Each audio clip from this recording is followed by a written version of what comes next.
Bhagavate Vasudevaya. Om Namo Bhagavate Vasudevaya.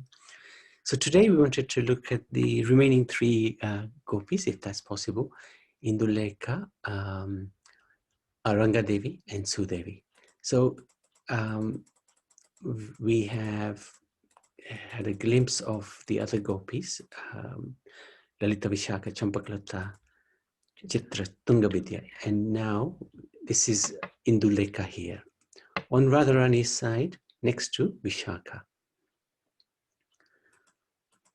So Induleka is the sixth Sakhi that we're looking at. Her complexion is bright, like Haritala, yellow.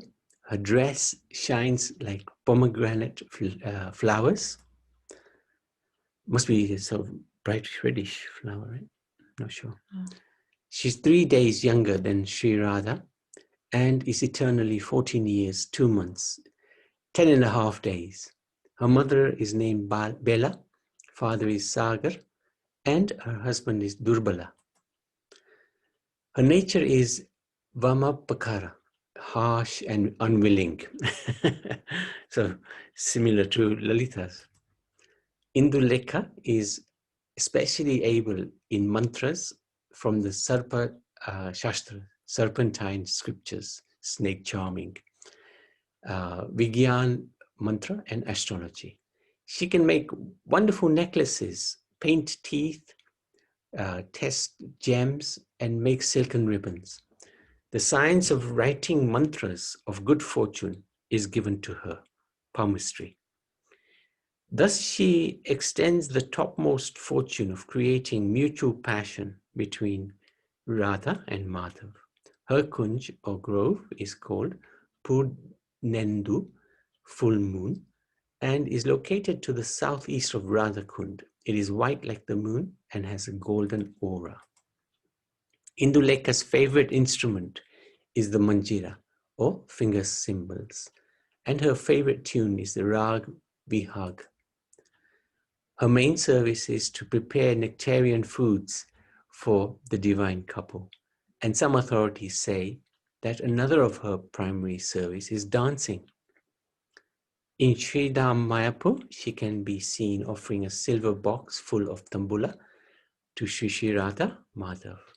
Her mood is known as Proshita Bhartrika, the mood of a heroine who suffers when her beloved is far away, and her temperament is Vamanpakara, or contrary and hot-tempered. Induleka is well known for her singing ability, just like her father, who is a famous singer. She is expert in stringing different kinds of necklaces and doing other kinds of beadwork, and is an expert at gemology. Her other areas of expertise include painting pictures and decorating the teeth with red substances, weaving cloth, and writing auspicious mantras that are placed inside talismans that are worn by the divine couple in order to increase their mutual attraction. Induleka is aware of all of the divine couple's secrets, and she is the leader of the maidservants who carry messages. She's also the leader of the maidservants who fashion ornaments and clothing and who guard the treasury.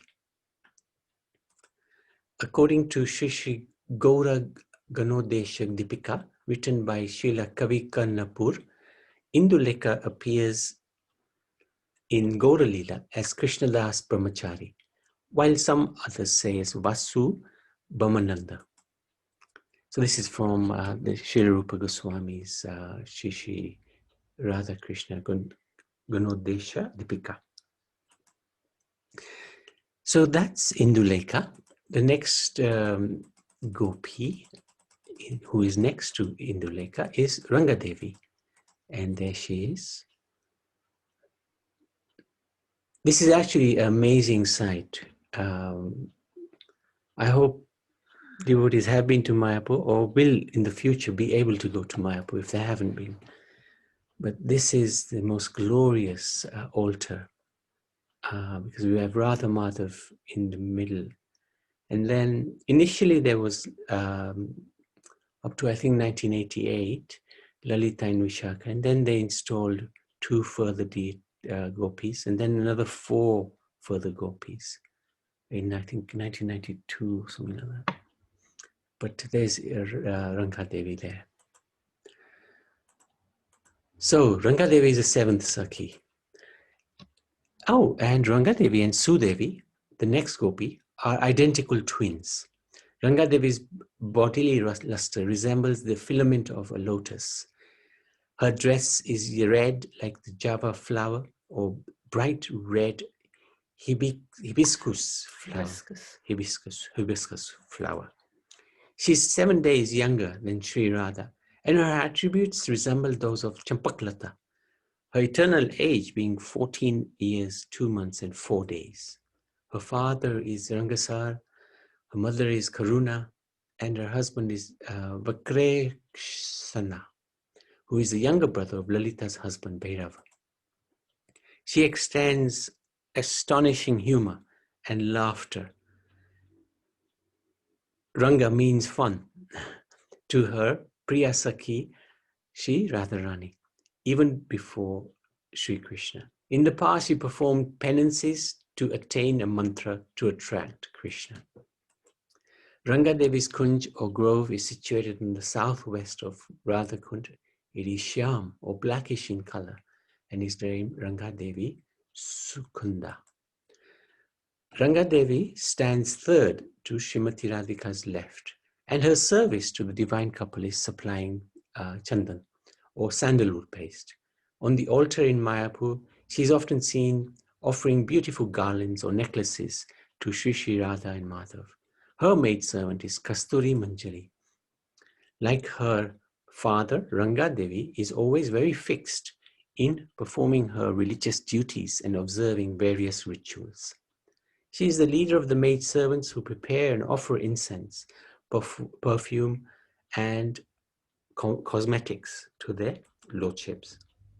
During the winter months, she keeps Radha Madhav warm by starting fires and keeping them cool in the summer by administering cooling chandan to their bodies and fanning them. She is also fond of joking with Srimati Radhika in front of Madhav. Rangadevi is an ocean of feminine gestures, poses, and glances. Her mood is Utkantita, which is described as a heroine who repeatedly glances down the path in anticipation, while anxiously waiting the arrival of her beloved. Her temperament is Vama Madhya, or moderately contrary. She is very cultured, and many of her qualities are similar to that of Champaklata Devi. Parayena Champakalata Gunam Susilam. By her previous austerities, Rangadevi attained a special mantra which can attract Sri Madhav. In Gaura Lila, some say she appeared as Govindananda Ghosh, and while others say Gadadhar Bhatt. So that's a little idea of Rangadevi, and her twin sister is Sudevi, and Sudevi we see is here at the end. There's Sudevi there.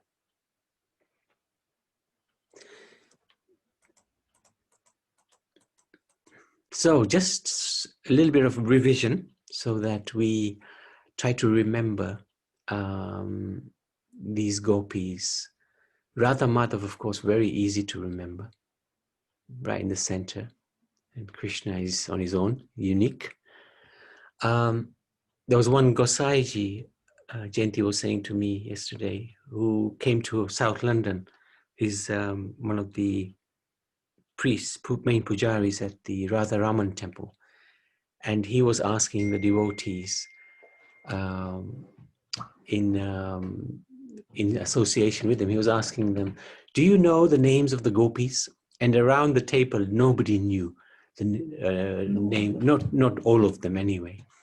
So hopefully after we've been through looking at the different gopis, we should be able to remember the names of the gopis. And if we can also remember the order that they are in Mayapur Dham, that'll be good.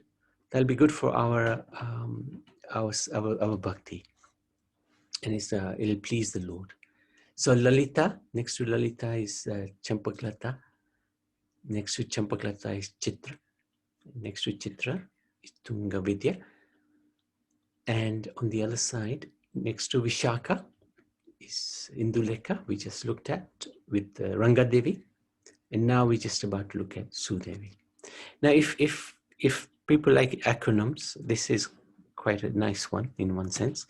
TCC on this side, and then you have Lalita, Madhav, Radhika, and Vishaka, and then you have IRS, Indian Revenue Service, or in America it's the Inland Revenue Service. So that's another way of remembering. But it's very nice to remember these Gopis, these Sakhis, because we want to get their blessings and become a little bit closer to Radha Madhav. Okay. So Sudevi is the 8th Sakhi. She's mild-natured, twin sister of Rangadevi.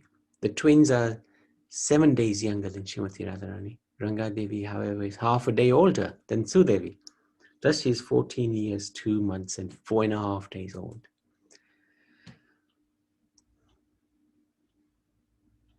Her form, attributes, nature all resemble that of her twin sister. So much so, if you look at her, it seems as if you are seeing Rangadevi. Of course, all of these gopis look very similar to each other, especially when you're in Mayapur. But their bodily hues and complexions are all different. The younger brother of Rangadevi's husband, Vikraksena, named Ratakshan, is the husband of Sudevi. She is most expert in teaching the male and female parrots how to sing, in playing boat, arranging cockfighting, consulting from astrological books, and by reading handlines, knowing the sounds of birds and animals and what flowers blossom when the moon rises. She stays with Sri Radha, and her services are arranging her hair, making her eyeliner, and massaging her body. She knows the science of fire and is expert in giving a massage with oil. Sudevi's Kunj is on the northwest side of Radha Kund and is harita, or greenish in color. It is named Vasanta Shukhala, which means giver of joy to the spring. Her service to the divine couple is Jal Seva, or offering water to the divine couple.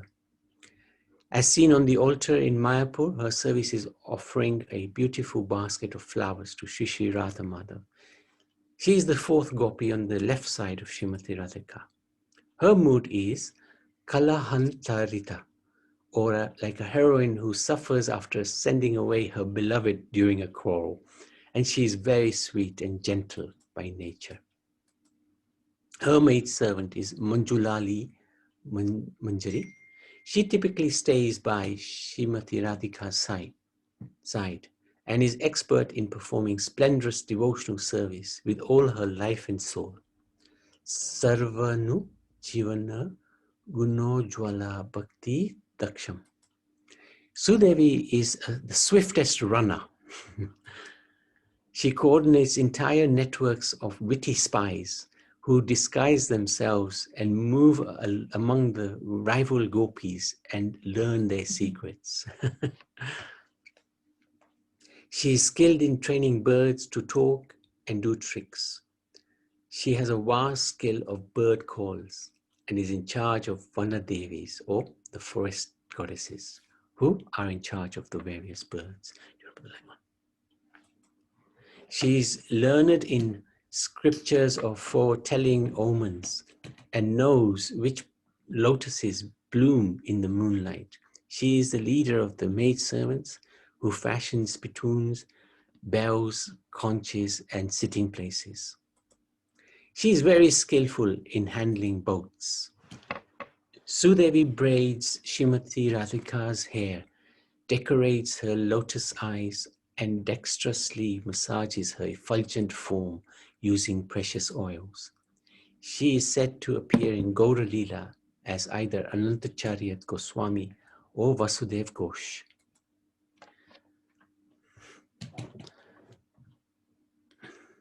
Manjari Bhav Sadhana. The spiritual practice in the mood of maid servant to Srimati Radharani is a unique gift of Sri Chaitanya Mahaprabhu to the fallen souls of Kali, Koro, age of Kali, Koro. And it has been preached and spread particularly by his dearest associates of Sri Rupa and Raghunath Das Goswami. So that concludes our small descriptions of the Sakhis, the 8 principal Gopis. And these Gopis are regarded as pretty much non-different from Radha and Krishna. It's not that one can become a Gopi. One can aspire to become a servant of the Gopi. And the reason we are looking at these glorious personalities is to seek their blessings. It is said that if we want to get the association of Radha and Krishna in Golok Vrindavan, then we have to really beg the mercy of their associates and follow in their footsteps. So partly the reason that we have looked at the Gopis is for that particular reason. And the next next personalities that we do want to look at, not today, in the next few days, will be the Manjaris. And this last paragraph here specifically discusses them. The Manjaris are younger by age than the Gopis. And because they are younger and they're very, very innocent, they love Radha more than Krishna. And their mood of service is to simply please Radha and Krishna. And then because of their innocence, Radha and Krishna don't feel any shyness in front of them.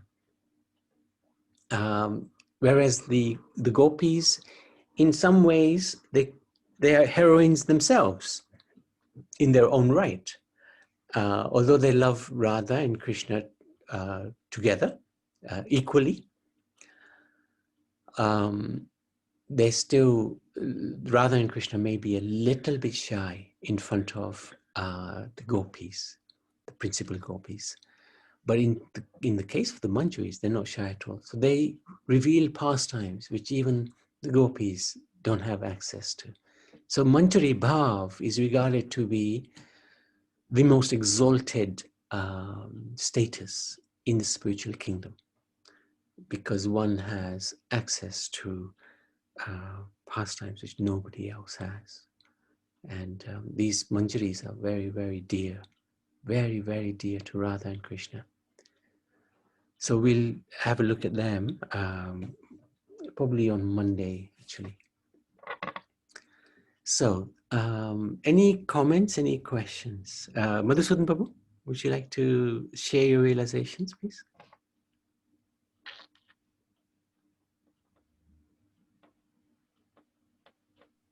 Haribol, Nabi. Hare Krishna. Hare Krishna. Yeah, you've done a wonderful session again on the other 4 Sakhis. And they each of them have their own personality and qualities, and they're experts at certain things of pleasing Krishna. So we're learning more by these sessions. So I'm grateful that you're doing this. And there are pastimes, but as you carry on, I mean, amazing that you feel that in the spiritual world, well, in Vrindavan, there's boats there. Everything is there, and this material world is a reflection of what the spiritual world is. And therefore, everything exists here, but in one sense, it's like an illusion, though, reflection of it, though. So yeah, thank you. She would braid Radharani's hair and then using precious oils, and it's amazing, you know. But this is all, you know, when the other acharyas and Rupa Goswami, and they explain that Vrindavan is actually, this is all so full of, even Braj dust is actually Chintamani, you know. So as he says, Chintamani, Pakarasadmasu, Kalpa Vriksha. So where there is Kalpa Vriksha trees, and so when in Brahma Samhita it describes, you know, Chintamani, Prakarasadmasu, Kalpa Vriksha, Lakshavaseta Surabhira Vipalayantam, Lakshmi Sahasra Satasambrama Sevimanam, Govindamadi Purushottamam Jami. So this is all Chintamani, you know, which we cannot understand. It is all spiritual in nature, whereas material nature is different, it's temporary, and it's so. Thank you, Nabi. You're doing a good Thank you. glimpse into the spiritual world. Just a little glimpse, isn't it? Just It is, yeah, a little idea. Yeah.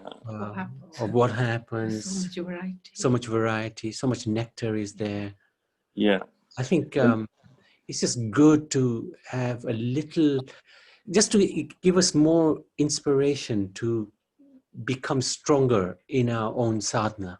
I think that's the whole idea, really. Yeah, because when impersonalists and all, they try to understand through just philosophy, as they say, you know, a religion without philosophy is just pure sentiment, and the other way around. It's just speculation, you know. Philosophy and religion without philosophy is sentiment.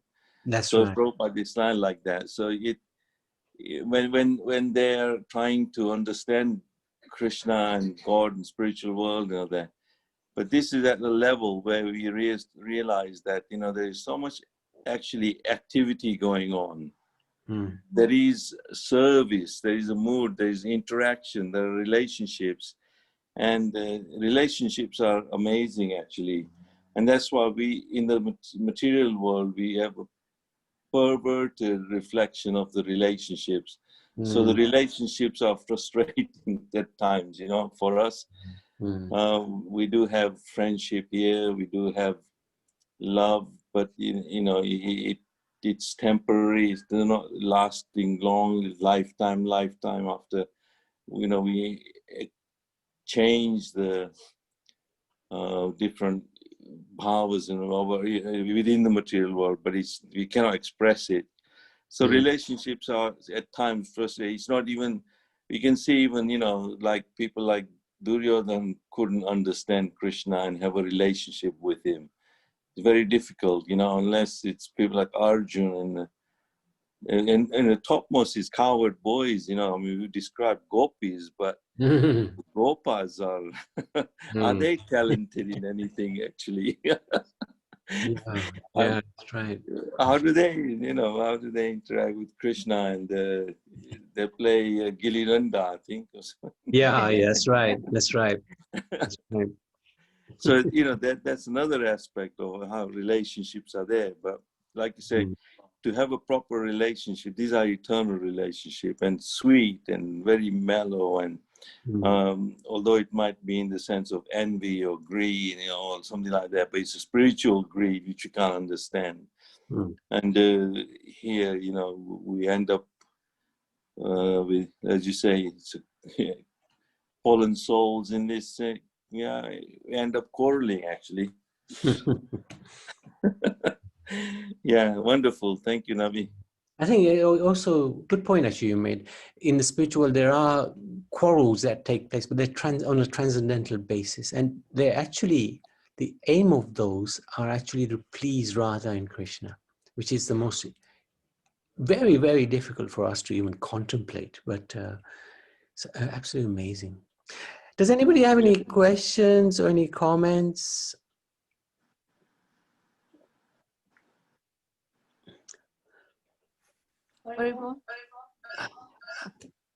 Hare Krishna. I have to go in the kitchen 1 minute. Okay. Are you both? Hare Krishna, Can you Kamashi. hear me? Yes, yes. Can you hear me? Yes, we can hear you. Hare Krishna, can you hear me? I think you Can you can't hear me? hear us. We can hear you. You can't hear us, though. Oh, yeah, I can hear you now. Okay. Yes, I was just thinking regarding what my husband made a comment on the spiritual aspect and what we see in the world here. I remember a little conversation with a friend of mine. She asked me about Lord Krishna with 1,600 wives and this, that, the other. And for her to comprehend, she thought, oh, she's thought of in a way here in this world we see it. And I was trying to explain to her, it was very, very difficult, but who understands spiritual side, obviously we know a little bit than them. So I could accept it, but she couldn't accept it. So all these gopis who are so beautifully described, it makes you feel how wonderful it must be to serve Radha and Krishna over there. Thank you. Yes, absolutely. And actually, they're unlimited gopis. We've only looked at 8. We don't know that much, but they're actually unlimited. Millions of gopis. That's right. Yeah. So it's just unlimited. It's just incredible. It's a spiritual world, of course. It's difficult to comprehend. Yeah. When thinking about it, it makes you brain hurts thinking. My brain is not so capable of even thinking, never mind about doing anything. At least you have a brain that hurts. Thank That's you. good. Very Thank well. you very much, Kamakshi. Anybody else like to say anything or any questions? Sanjana, are you well, Sanjana? Hare Krishna. Yeah, it's been very interesting to hear this side compared to sort of the scripture. Definitely, in a way, I find this more inconceivable to understand than the Bhagavad Gita in certain aspects. But yes, it's very interesting. Yes, I think you're right. It shows the variety in the spiritual world. And this is just a very small glimpse of the variety. But everything we have here is far more in its original form in the spiritual world. Like Madhu was saying, this is perverted reflection. Like in the 15th chapter, it describes about the banyan tree. Krishna describes. So it's quite it's fascinating to read all this and try to get our minds around it. But there's such variety in the spiritual world, all for the enjoyment of Radha and Krishna.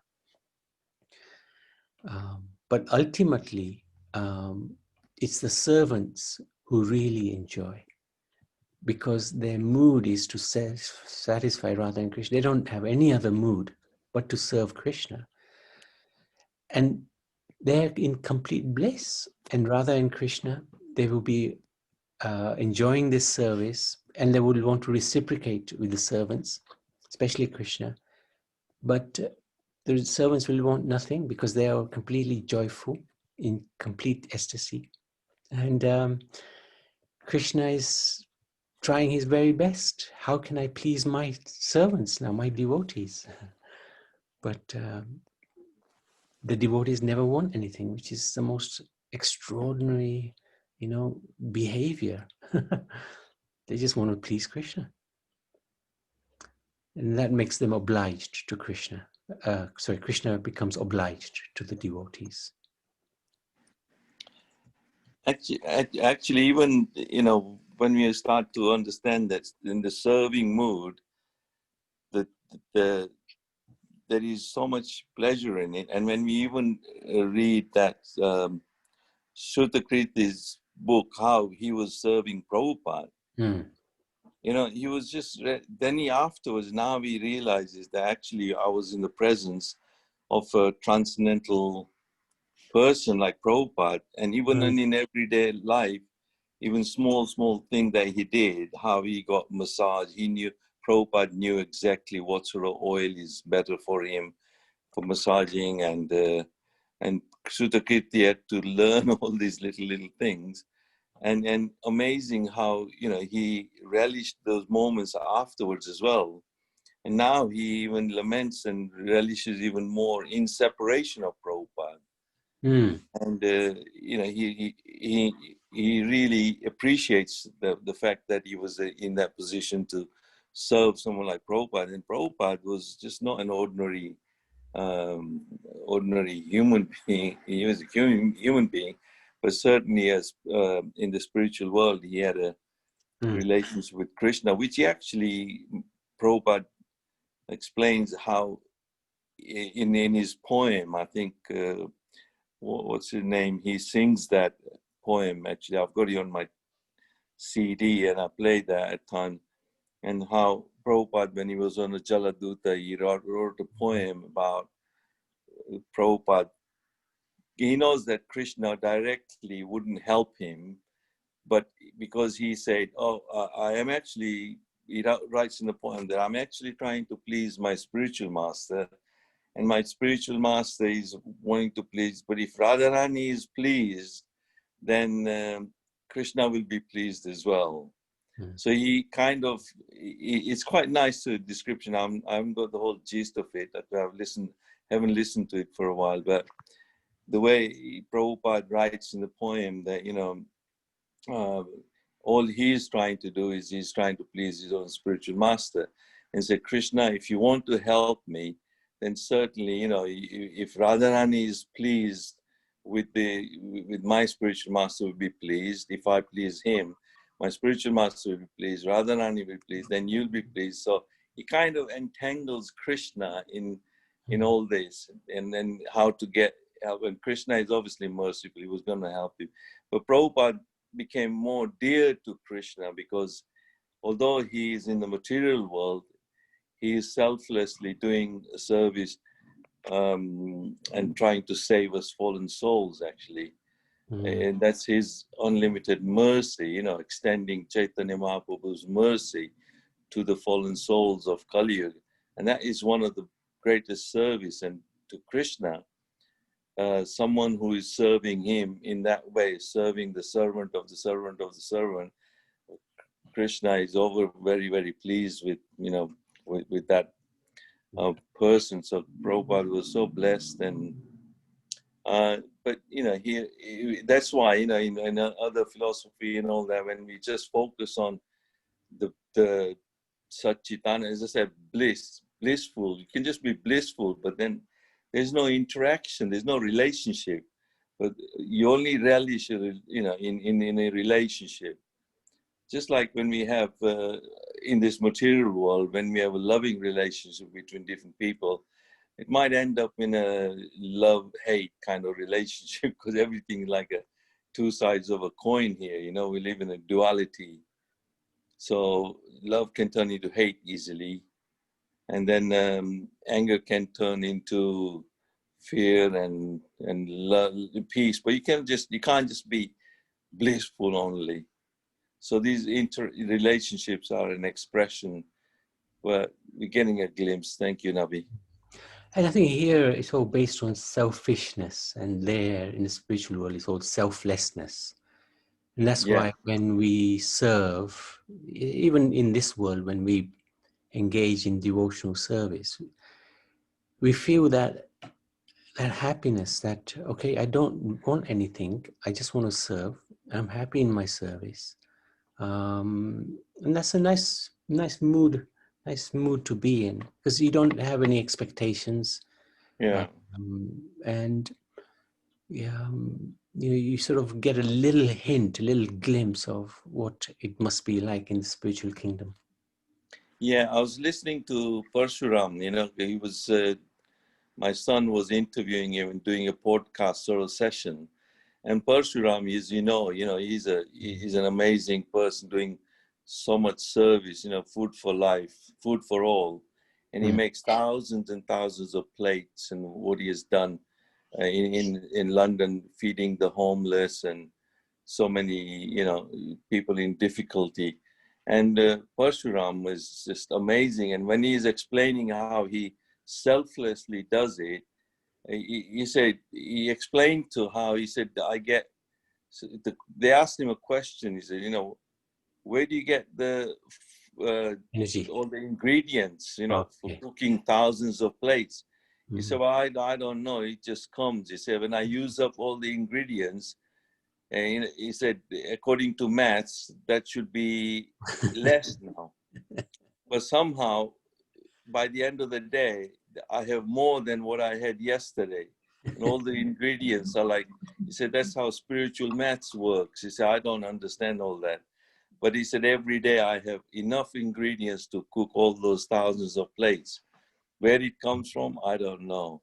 But it's an amazing selfless service that he does, you know.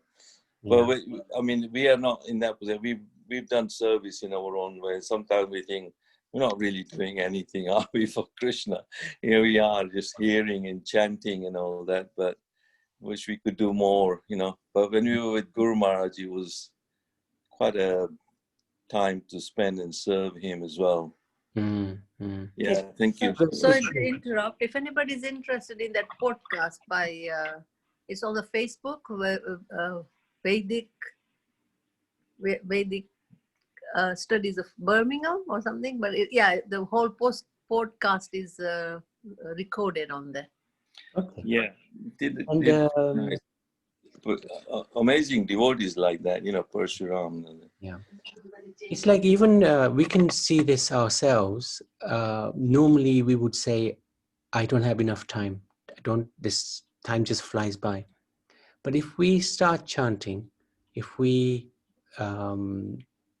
give something to the Lord, we'll see that the time we've spent with Him, He actually extends our time in the day to do whatever we wanted to do anyway.